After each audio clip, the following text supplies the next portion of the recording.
All right, welcome back. Today we have Katalin Kauzli, the co-founder of PartnerHub. Thank you for being here. Um, Yeah, thank you for the invitation. yeah, so let's just start with a quick background check. So what inspired you to create PartnerHub? My journey as an entrepreneur started in 2013, and my last job was so terrible that I decided to quit. I thought it'd be better to start your own thing than work Yeah, under yeah, somebody. yeah. It was, yeah, the job wasn't very good. The environment was actually terrible. And then I thought that I work a lot anyways. So if I can uh, make my own stuff and make a living at the same time, then it would be best for me to start something on my own. And I also had the idea that Hungary, I am based in Hungary, Budapest, and Hungary is such a small country with no natural resources. So the only thing that Hungary could export is basically intellectual capital. And then I started looking for startups. That was kind of the beginning of the startup era. And then I had three projects, and PartnerHub uh, proved to be the one that is still ongoing. So that's the short summary of my journey as an entrepreneur. Yeah. Yeah, that's great. And then, as one of the co-founders, can you share a little bit about your role and how it fits into the bigger picture? Yeah, I'm responsible for the business development part. Currently, I am also the CEO of the company. Um, we are a team of 10, 12 people. Basically, everyone is IT but me. So it's kind of a IT heavy company. We serve banks and enterprises, and we have a digital invoice management technology. So it's a low code, no code technology with which you can set up digital invoice management solutions. And we like all the use cases where data meets banking data. So all these areas where invoicing overlaps banking, it comes into picture when we start talking about order to cash or purchase to pay processes, and we support customer journeys for small companies. That's a product for the banks, and we also have products for enterprises, larger mid-market and larger enterprises, where we can do the same for the enterprise itself. Awesome. And then you said you have a team of 10 or 12. So how do Yeah. you keep your team aligned and motivated? Yeah, I think it's mainly my co-founder partner's responsibility. But in general, what I would say that we give a lot of freedom for our employees. So it's a small team, so it's not a difficult thing to keep still the personal relationships between people, and also it's a kind of a stable team. Yeah, but mainly, yeah, freedom with time, freedom with uh, with their ideas. Also, yeah, they can explore their own ideas, what they want to pursue, and then they can pursue it in the company, and the freedom to act. So I think these are the things that keep them motivated, and at the same time, we want to, yeah, give them like.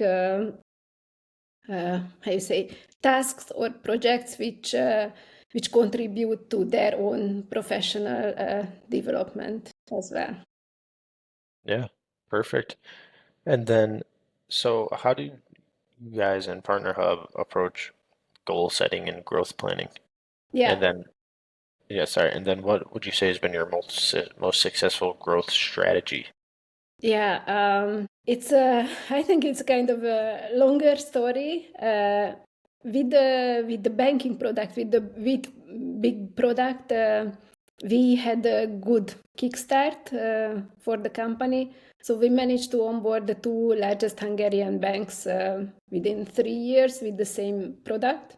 However, that was a mistake because we thought that we could repeat these successes on other markets as well, which wasn't actually the case. So that product is like very nice, very good, very sophisticated, but it's a difficult sell, I think. So that caused us to also to re-evaluate our strategy. So we are now launching a new product, which will enable enterprises to easily connect to treasury APIs of banks. So that's a simpler product, easier to sell, easier to implement, shorter sales cycles, shorter implementation cycles. And there we see already favorable feedback from the corporate or enterprise side in Hungary. And also we managed to form partnerships with some banks already and some large IT vendors who would be willing to put our proposition into their own product palette. And yeah, so this will be a product which can be sold online. So we want to list this product when we scale up with more banks to marketplaces like Amazon Marketplace and Oracle Marketplace and so on. So yeah, so this will be like a new product which is easier to scale.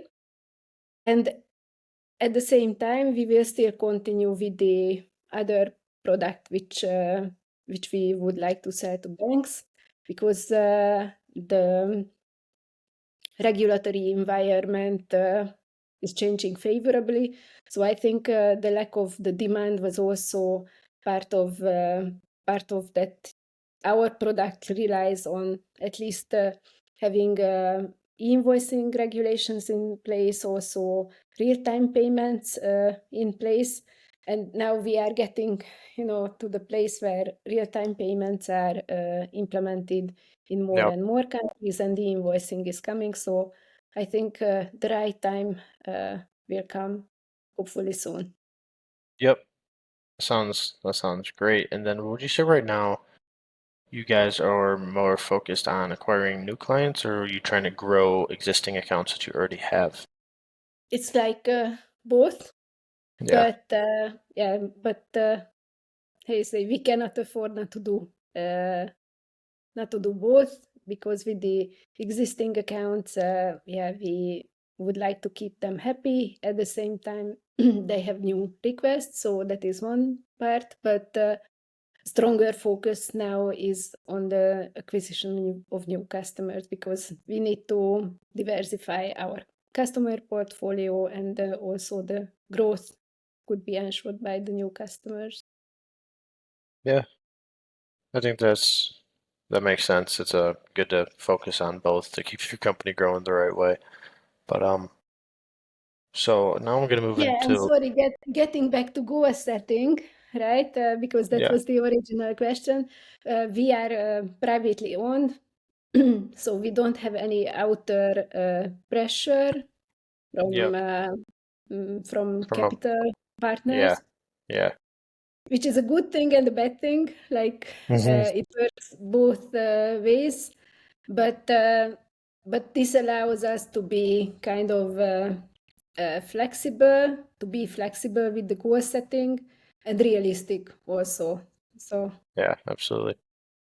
Then so now I think we're gonna move into a little bit of the business insights. What would you say your company does best in it looks like your ideal clients would be banks, right?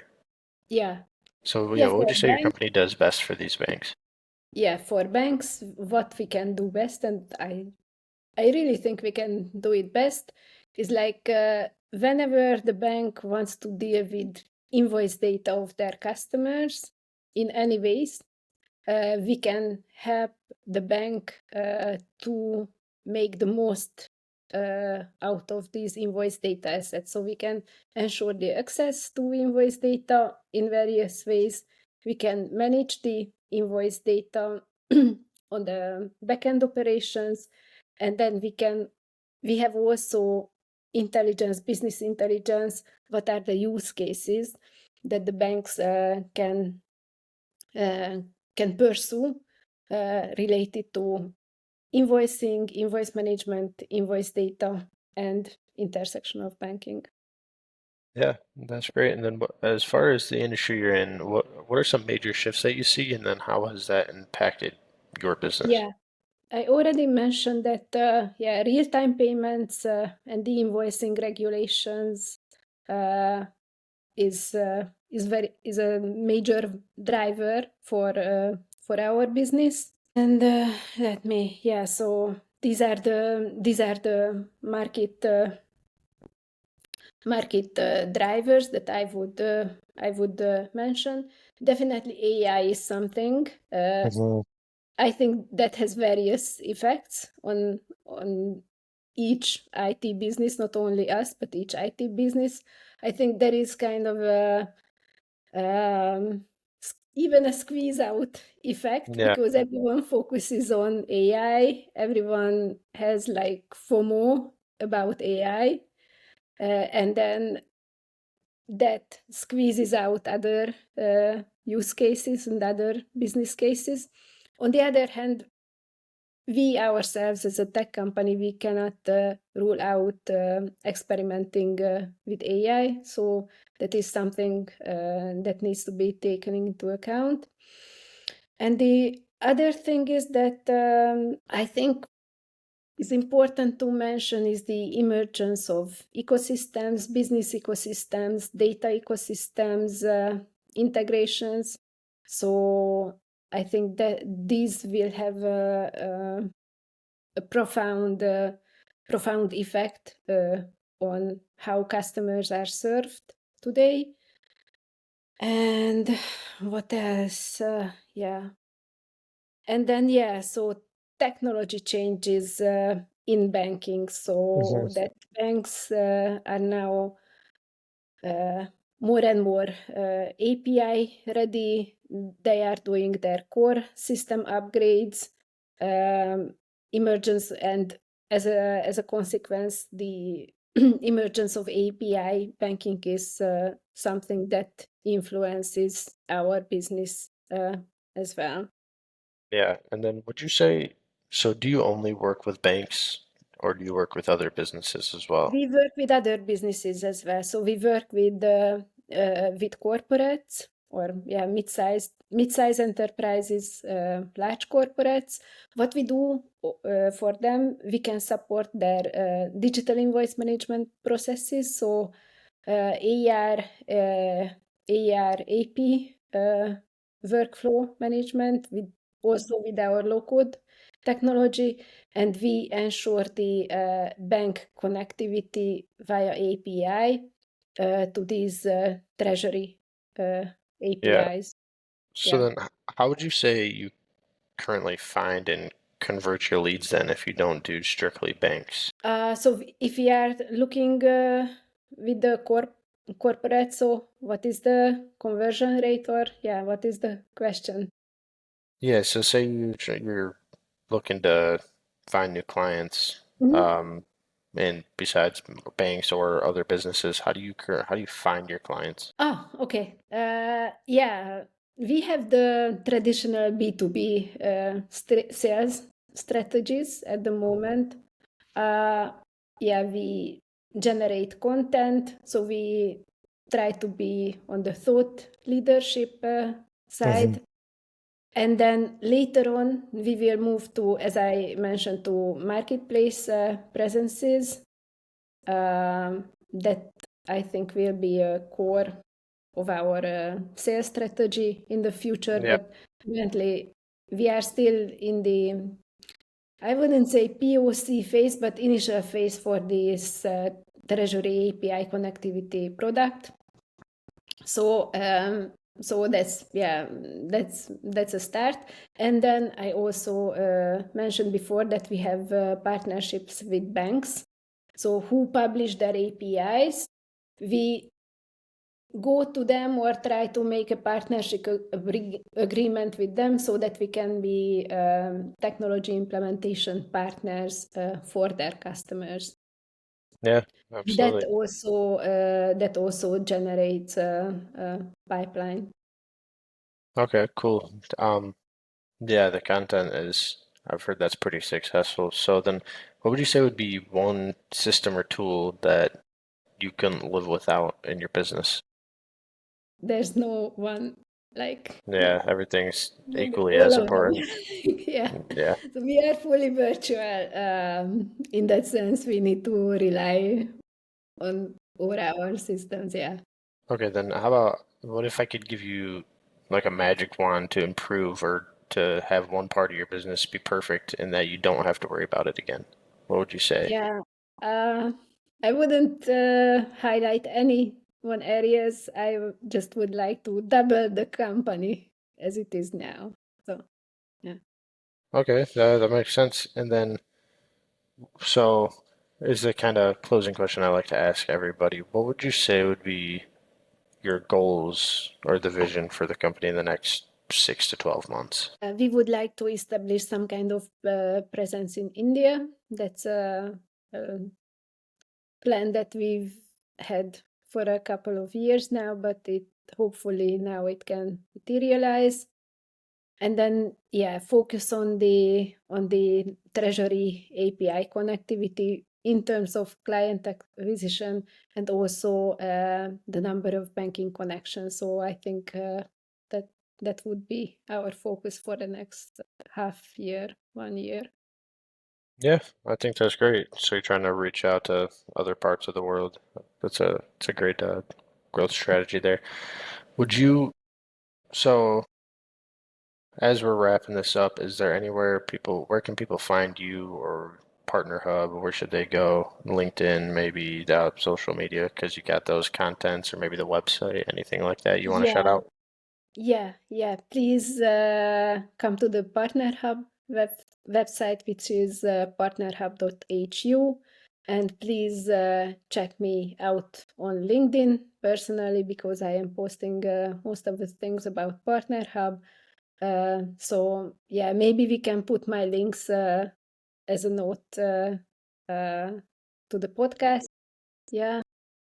And then, yeah, so my name is Katalin Kauzli, uh, CEO and co-founder of PartnerHub.